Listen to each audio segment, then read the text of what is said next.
I breathed in, and heavy syrup from the dates percolated around my nostrils and brain. The sun had almost set now, and I was wondering where I would find water for breakfast. I heard a crackle of scorched palm leaves and hoped that small animals would not bother me as I slept. I wanted to feel safe, enveloped in this honeyed sweetness. More crackling, and I felt a hand on my shoulder. I turned, and a hot black Kalashnikov was pushed into my chest. My heart thudded against the barrel. He was very tall, sported the ubiquitous moustache of sin, and was not happy. Neither was his only slightly smaller companion.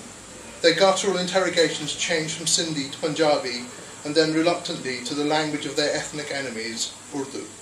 It was the only language I could speak here. "What is your name? Why are you here?"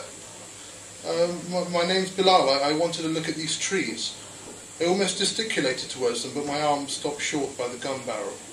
They glared at me, and I'm sure that the gun pressed a little harder into my chest. "What do you mean?" "Look, I just got off the bus over there on the main road." I tried to point to where I thought the road was. "I'm going back to Karachi, but I've never seen trees like these." They both glanced up and around them, probably trying to see what was so special about these trees. When the other man finally spoke to me, I turned to him. He was a copy of the man who held the gun to my heart, but it started to wobble as he took the barrel off my chest. "Are you armed?" he asked tersely, as he approached me and started to pat me down. "I've never seen date palms before. The Prophet loved dates, and I've never seen dates like these, or smelled them."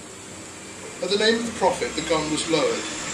A crescent of oil or sweat stained my kurta from where the barrel had been pressed into my chest. "Who are you?" they asked again. "I'm travelling to Karachi. I'm a teacher, English." "Are you Punjabi?" People always ask that because of my girth. "I'm from London." "London?" they asked in surprise. Although the gun was lower, they were not happy. This was too tall a tale for them. They opened my bag and pulled out my book of Derek Walcott poems, paper and pen, and a couple of 100 rupees. They carefully put everything back and handed me the book. "Read." The book opened at the sharpest crack in the spine, and I read out the poem that had obsessed me. So much life like the rain of this dark August," I began. Their faces were slashed by grins. I obviously sounded like a foreigner. "You want to see dates?" I nodded as they laughed and led me, guns now slung away over shoulders, body language relaxed. They occasionally lapsed back into Sindhi, so I did not completely understand the history of these fields which have been passed down the generations. They were intrigued by my inability to understand Sindhi and smiled when I shook my head apologetically at them. The sun disappeared long before we finally saw the pinpricks of yellow light ahead. Clay houses. We walked into an adjoining hut full of stale tobacco smoke and dark multicoloured cushions. "My name is Fahim, by the way. My uncle owns this place," said one of my guides. "I'm Bilal. Who are you?" I asked the other man, the one who'd held the gun to me. "Asim," he said shortly. A bottle of cold water passed within inches of his parched lips, but he passed it to me first. I was then led to another, smaller room with a bed and a bathroom leading off it, and left. I washed my clothes and myself. There was no air, and I sweated even as I bathed. I returned to the hut and saw that a lamp had been lit. A triangle of soot stained the wall above it, like a mural of a tornado. I sat and found a small fan and started to chase the sweat away.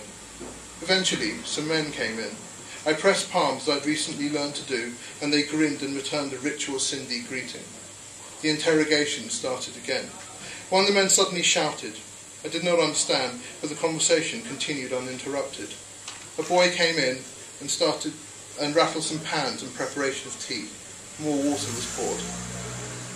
The men, who were all in their 20s and 30s, looked freshly washed and changed, presumably after another hot and tiring day in the fields. They smoked cigarettes stuck under their moustaches, which had been sculpted into various degrees of pointed ferocity. Later I learned that Sindhi boys have their heads moulded in the weeks after they're born. Two things are prized among them, the cleft chin and the large forehead. An older woman of the family, one with much experience of children, will take the newborn and gently massage the soft bones of the head and face to make the classical shape. Consequently, I couldn't tell any of these guys apart. They were all very dark-skinned, lean, and full of enthusiasm to hear more. They were particularly fascinated by the fact that I did not dress as an Englishman, that I smoked the locally rolled gold leaf and not the more expensive Benson and Hedges, and that I was travelling alone and by bus and not plane.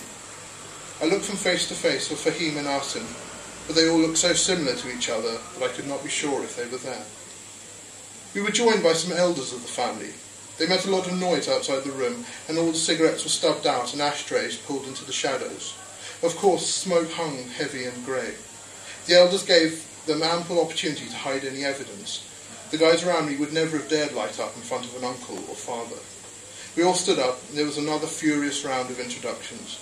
They looked the same as their sons and nephews, the only difference being that some of them took religion more seriously than culture in the matter of facial hair, and aside from the enormous moustaches, they had beards. Small Cindy skull caps with a pointed arch cut out at the front had small bits of mirror or glass sewn into them, and these caught the light and sent shimmering reflections onto the wall.